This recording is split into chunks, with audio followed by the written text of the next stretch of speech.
नमस्कार, नेशनल खबर का खास हेल्थ प्रोग्राम देख रहे हैं आप और आपके साथ मैं हूं भारती बघेल। आज हम बात करेंगे नी रिप्लेसमेंट को लेकर। दोस्तों, ये सुनने में जितना खतरनाक लगता है उतना ही खतरनाक होता भी होगा, मुझे नहीं पता, लेकिन आज हम इस इंटरव्यू में इस पर पूरी चर्चा करेंगे कि नी रिप्लेसमेंट का कारण क्या होता है और ऐसा क्या करें कि नी रिप्लेसमेंट की जरूरत ही ना पड़े।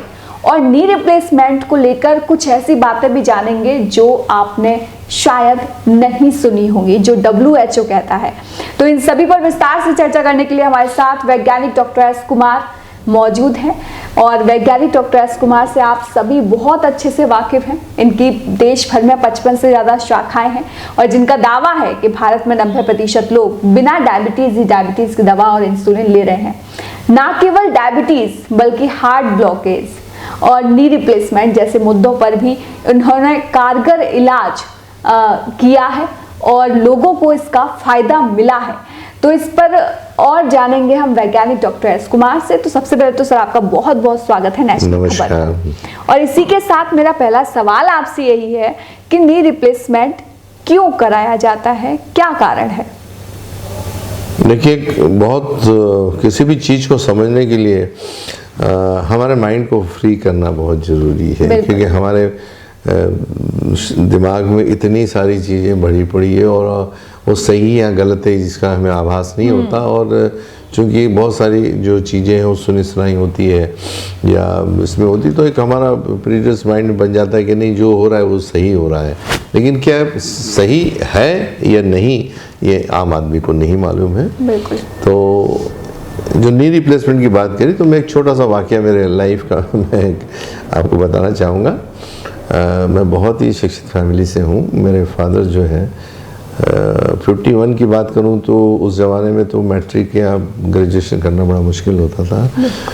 हमारे फादर जो थे वो पोस्ट ग्रेजुएट होने के बाद Indian institute of science Bangalore से उन्होंने इंजीनियरिंग की थी। उनमें 1951 की बात कर रहा हूँ मैं। हमारे परिवार में सभी इंजीनियर, मैं ही एक आदमी हूँ जो मैं थोड़ा इससे बाहर निकला हूँ। वो काफ़ी पढ़े लिखे थे, बहुत चीज़ों की चर्चा करते थे। यानी आप समझ जाइए कि हम छोटे थे तो हमें अभी भी याद है कि संडे को एक ही था कि उनके साथ बैठना। और हमारा बहुत सारा समय जबलपुर मध्य प्रदेश में गया है, तो वहाँ पे एक सदर में PK स्टोर हुआ करता था बुक, तो हर संडे के दिन मैं उनके साथ जाता था और वो एक किताब लेके संडे को एक किताब आती। तो ऐसी कम से कम उनके पास कम से कम 5000 किताबें होंगी। वो ये इससे बहुत कनेक्शन है, इसलिए मैं आपको बताने की कोशिश कर रहा हूँ।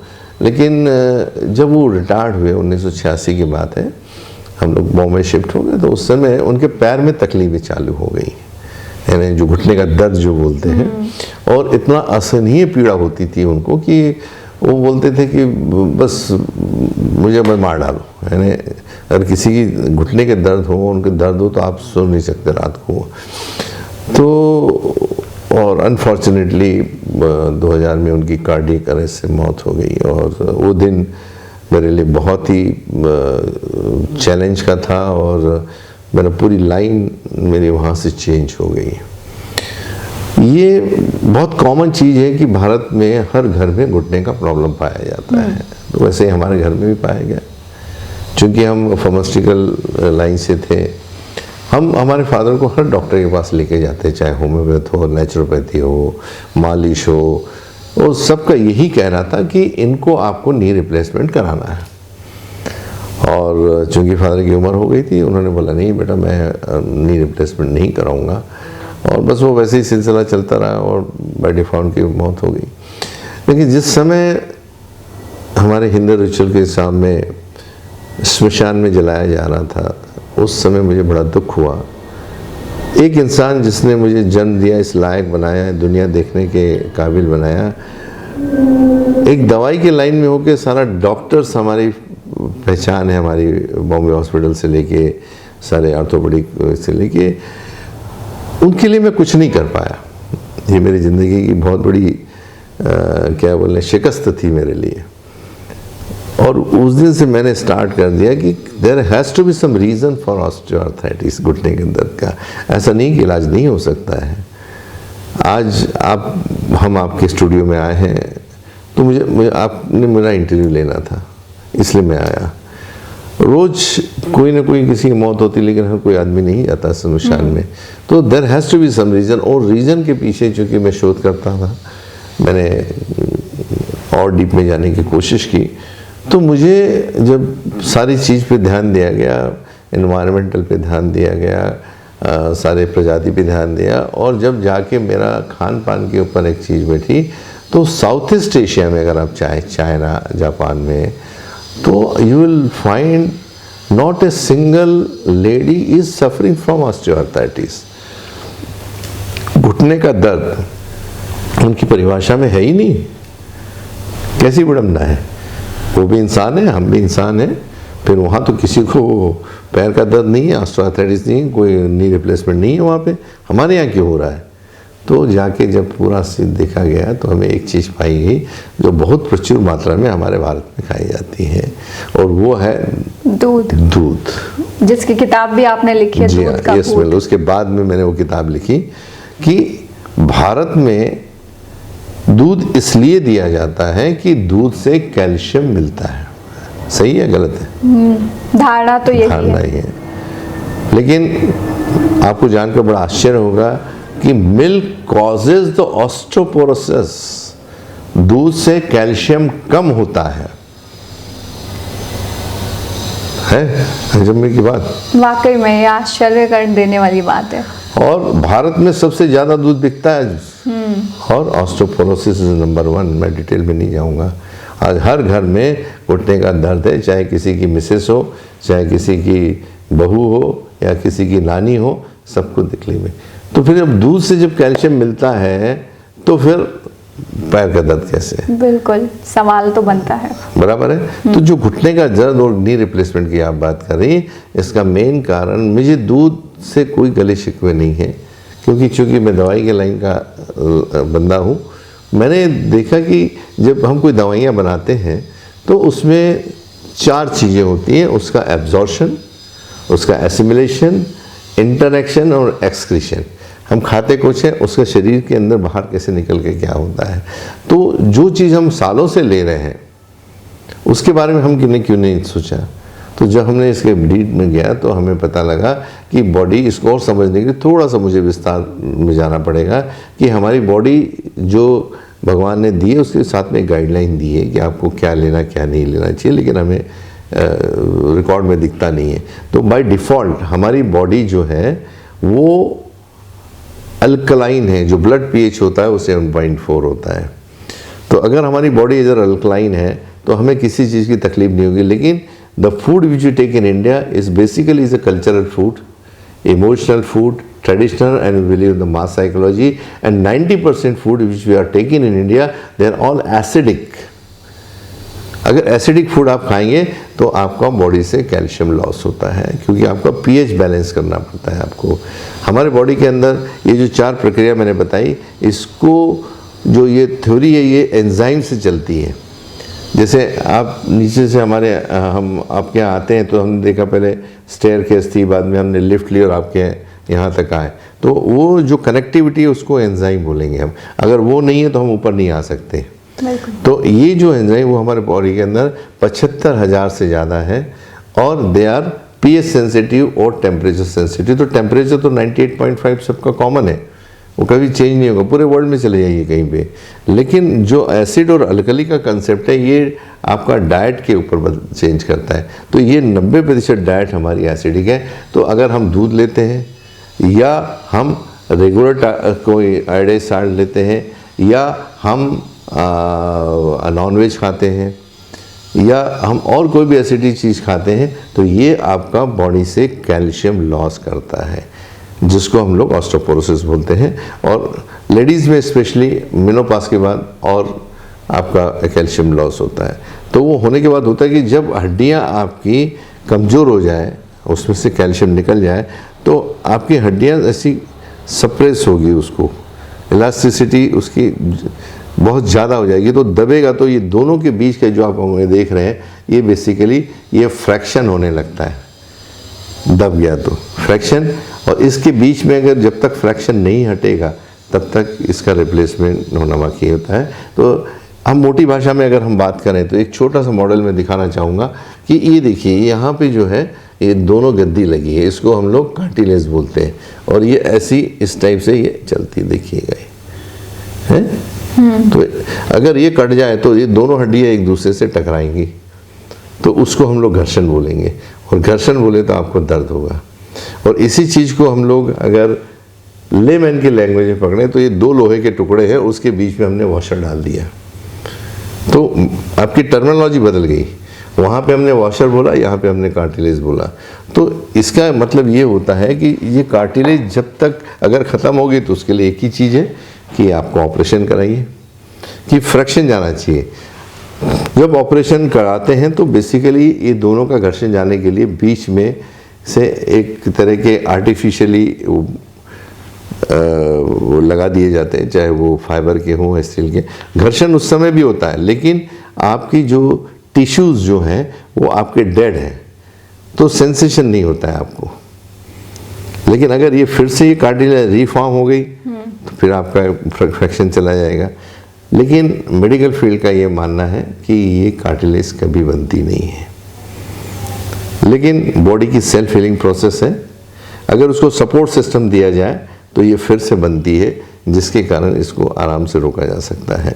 तो ये जो आर्टिफिशियल जो प्रोसेस है, इससे अगर हम चलते हैं तो हमारे यहाँ इससे रिलेटेड जो कंपोनेंट्स होते हैं वो पाउडर और कैप्सूल के फॉर्म में दिए जाते हैं, और जो फिर से कार्टिलेज बनाता है। जैसे हमको बनने के लिए 9 महीने लगते हैं, वैसे इसके लिए भी 9 महीने की थेरेपी होती है। बहुत सारे ऐसे पेशेंट हमारे जो अच्छे हो गए, उनकी वीडियोस भी आपने देखे होंगे कि बॉडी की सेल्फ हीलिंग प्रोसेस है, उसको आपको एक्टिवेट करना जरूरी है। बिल्कुल सर, मैं अगले सवाल पर आऊंगी, लेकिन उससे पहले एक सवाल मेरा और है कि आपने बोला दूध के साथ साथ आपने एक शब्द बोला नॉन वेज। तो फॉरेन में तो सर नॉन वेज बहुत खाते हैं, चाहे आप जापान को ले लो, चाहे आप चीन को ले लो, वहाँ तो नॉन वेज खाते हैं। तो फिर तो नॉन वेज प्लस मिल्क, ये डबल एक्शन हो गया, डबल एक्शन हो गया, इसलिए प्रॉब्लम ज़्यादा। लेकिन आप अगर आप जाइए स्पेशली यूरोप और यूएस साइड में, तो आप देखेंगे इस प्रॉब्लम बहुत ज़्यादा है, ओबेसिटी बहुत ज़्यादा है। तो मिल्क इज, हमको मिल्क और नॉनवेज से कोई लिया, हम उनकी कैरेक्टर लेंगे। प्रोटीन 2 तरह के होते हैं, एक एसिडिक और अल्कलाइन प्रोटीन। तो नॉनवेज से जो आता है वो एसिडिक प्रोटीन होते हैं, जो वेज से आते हैं वो अल्कलाइन प्रोटीन है। मुझे बताइए इस पृथ्वी पे सबसे शक्तिशाली जानवर कौन सा है? हाथी ले लीजिए अगर वजन में ले रहे हैं तो, घोड़ा है, हाथी है। हाँ। नहीं, ये शेर तो ये हो गया, हाथी है, घोड़े हैं, ये बहुत सबसे तेज और सबसे हेवी में कहलाते हैं। दोनों वेजिटेरियन है। हम समझ रहे कितना भारी है। तो उनकी हड्डियां कहाँ से बनती हैं? वेज से बनती हैं। वो कभी भी दूसरे प्रजाति का दूध नहीं पीते हैं, किसी का वही आर्टिफिशियल, वो नेचुरल वो लोग खाते हैं। हम गाय जो होती है बेचारी, कभी आपने देखा कि गाय कोई हड्डी का प्रॉब्लम है और डॉक्टर के पास जा रही, डॉक्टर मेरा घुटना बदल दो करके? कभी नहीं देखा होगा आपने, क्योंकि वो वही खा रही जो उसका सांकेतिक फूड है। हमने हमारा फूड चेंज कर दिया हमारे हिसाब से, स्वाद के हिसाब से या कमर्शलाइजेशन के हिसाब से। तो हमारी बॉडी बनती है खान पान से, नॉनवेज से कभी नहीं बनती है, ध्यान रखिएगा। कैसे?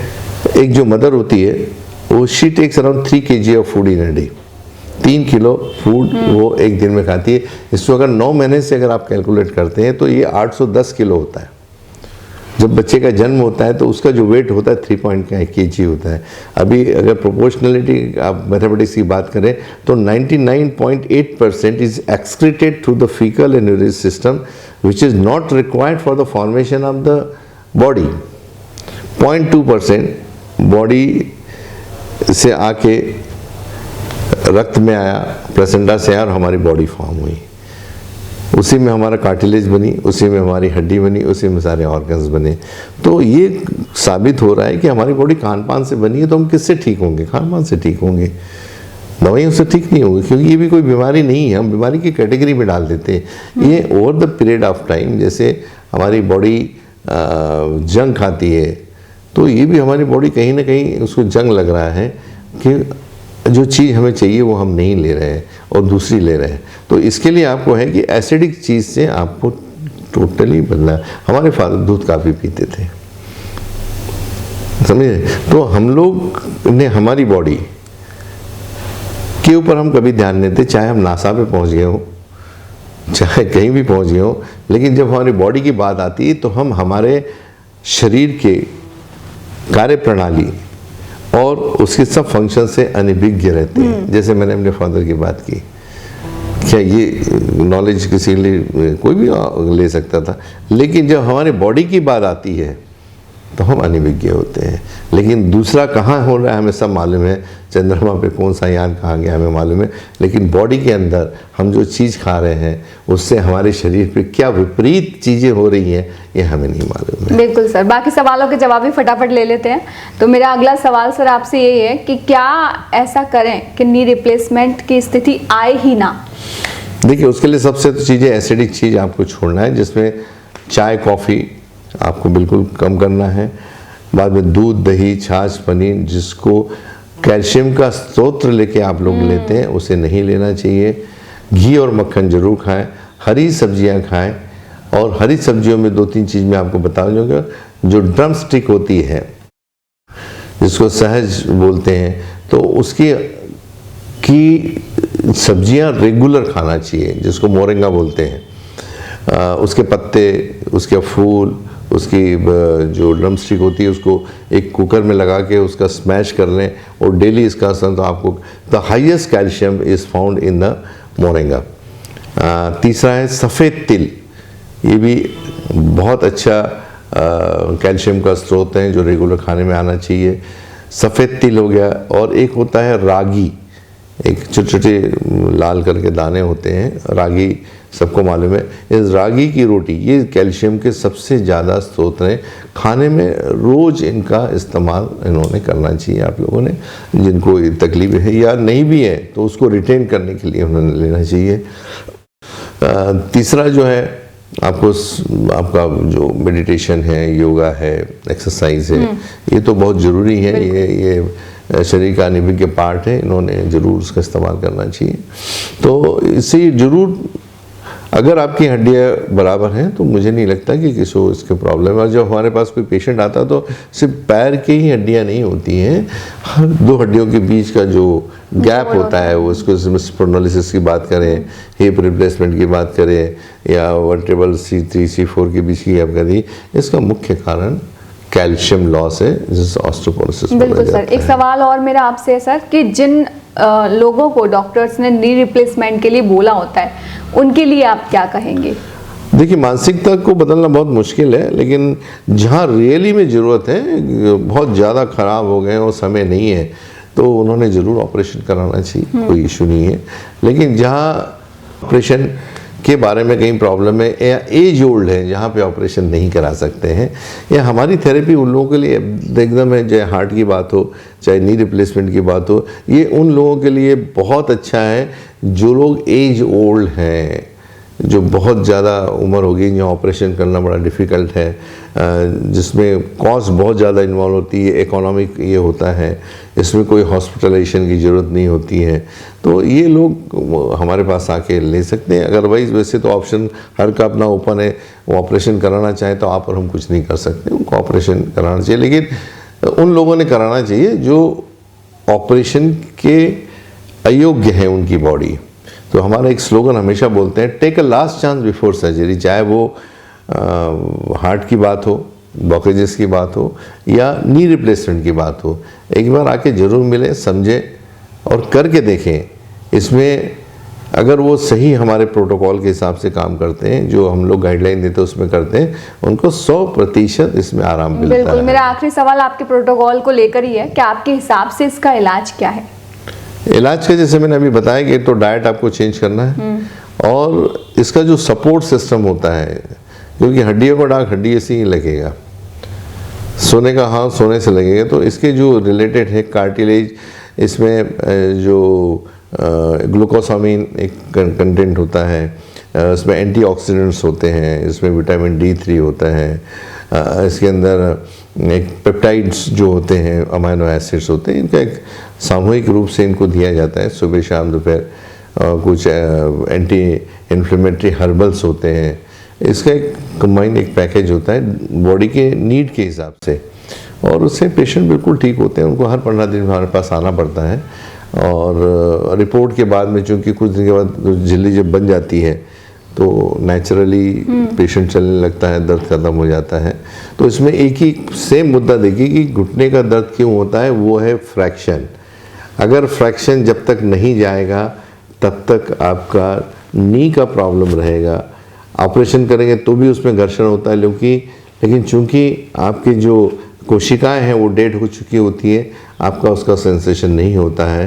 तो दोस्तों, अगर आप उससे बचना चाहते हैं तो आप हमारे किसी भी सेंटर पे आ सकते हैं। हमारी हेल्पलाइन उसमें प्रदर्शित होती है, डिस्प्ले होता है, उससे करके हमारे पास आ सकते हैं। बिल्कुल, बहुत बहुत शुक्रिया सर नेशनल खबर के साथ जुड़ने के लिए। धन्यवाद। तो उम्मीद है आपको ये इंटरव्यू पसंद आया होगा। अगर आपको इंटरव्यू अच्छा लगा है तो चैनल को लाइक, कमेंट और सब्सक्राइब करना मत भूलिएगा। इसके अलावा अगर आप किसी और टॉपिक पर सर के साथ इंटरव्यू चाहते हैं तो वो भी आप हमें कमेंट करके जरूर बताइएगा। फिलहाल के लिए इतना ही, मुझे दीजिए इजाजत। धन्यवाद।